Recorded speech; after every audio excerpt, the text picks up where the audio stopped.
ভারতের বিভিন্ন শহরের 10টি প্রসিদ্ধ খাবার যেগুলো ভাগ্যবানরাই আস্বাদন করতে পারেন। নম্বর 10, বারাণসীর বেনারসি পান। বারাণসী শুধু গঙ্গার তীরে অবস্থিত প্রাচীন শহরই নয়, এটি বিখ্যাত তার বেনারসি পানের জন্য। এটি শুধুমাত্র একটি পান নয়, বরং এটি একটি শিল্প। এতে চুন, খয়ের, সুপারি, গুলকন্দ এবং বিশেষ ফ্লেভার যোগ করে তৈরি করা হয়। এই পান শুধু খাওয়ার পর এক অনন্য অভিজ্ঞতা দেয় না, এটি বারাণসীর পরিচয়ের অংশও বহন করে। নম্বর 9, ইন্দোরের পোয়া জিলাপি। ইন্দোরের সকালের নাস্তায় পোয়া ও জিলাপির যুগলবন্দির জুড়ি মেলা ভার। হালকা এবং সুস্বাদু পোয়ার উপর লেবু, কাটা পেঁয়াজ এবং ধনেপাতা দেয়া হয়। সঙ্গে থাকে গরম ও কুঁকড়ানো জিলাপি। ইন্দোরের অলিতে গলিতে এই খাবার সহজেই পাওয়া যায় এবং এটি দিন শুরুর জন্য এক অসাধারণ পদ। নম্বর 8, কলকাতার রসগোল্লা। মিষ্টির কথা বললে কলকাতার রসগোল্লা ছাড়া তালিকা অসম্পূর্ণ থেকে যায়। নরম, তুলতুলে আর রসালো রসগোল্লা কলকাতার প্রতীক। চিনির শিরায় ফুটিয়ে প্রস্তুত করা এই মিষ্টি প্রতিটি মিষ্টিপ্রেমীরই প্রিয়। কলকাতার রাস্তায় এই মিষ্টির সুগন্ধ সর্বত্রই পাওয়া যায়। নম্বর 7, বিহারের লিট্টি চোখা। বিহারের মানেই লিট্টি চোখার নাম মনে পড়ে। লিট্টিকে ছাতুর মশলা দিয়ে ভরে দেশি ঘিয়ে ধীরে ধীরে সেঁকা হয় এবং এটি আলু ও বেগুনের মশলাদার চোখার সঙ্গে পরিবেশন করা হয়। এর স্বাদ এতই অনন্য ও সুস্বাদু যে একবার খেলে বারবার খেতে ইচ্ছে করবে। বিহারের প্রতিটি গলিতেই এই খাবারের সুগন্ধ পাওয়া যায়। নম্বর 6, অমৃতসরের কুলচা। অমৃতসরের অমৃতসরী কুলচার খ্যাতি সুদূরপ্রসারী। এটি তন্দুরে বেক করা হয় এবং এতে আলু ও বিভিন্ন মশলা ভরা থাকে। এটি মাখনের সাথে গরম গরম পরিবেশন করা হয়। সঙ্গে মশলাদার ছোলা, টক মিষ্টি চাটনি এবং পেঁয়াজের সালাদ থাকে। অমৃতসর গেলে এই কুলচা না খেলে সফর অসম্পূর্ণ থেকে যাবে।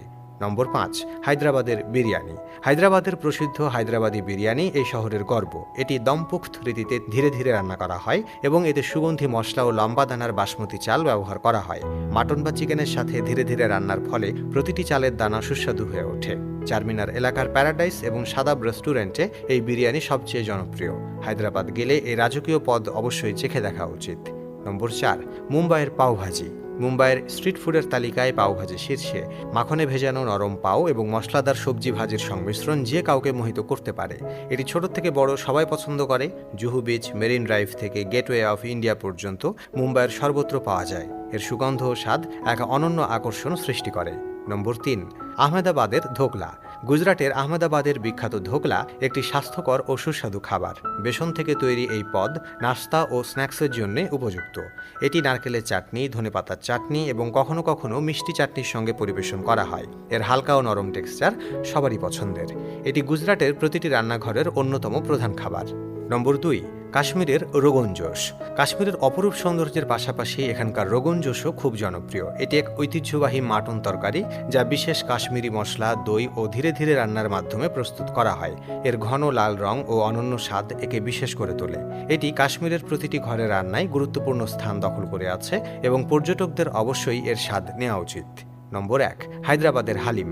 হায়দ্রাবাদ কেবল তার বিরিয়ানির জন্য নয়, বরং এখানকার হালিমও সমান বিখ্যাত ও সুস্বাদু। এটি একটি বিশেষ নন ভেজ পদ যা মাটন, গম, মশলা এবং প্রচুর ঘি মিশিয়ে ধীরে ধীরে কয়েক ঘন্টা ধরে রান্না করা হয়। পবিত্র রমজান মাসে এটি বিশেষভাবে তৈরি হয় এবং এর চাহিদা সারা বছরই থাকে। হায়দ্রাবাদের হালিম খাওয়ার জন্য দূর দূরান্ত থেকে মানুষ ছুটে আসে। আপনি যদি এই ভিডিওটি পছন্দ করেন তাহলে শেয়ার আর লাইক করতে ভুলবেন না। ধন্যবাদ।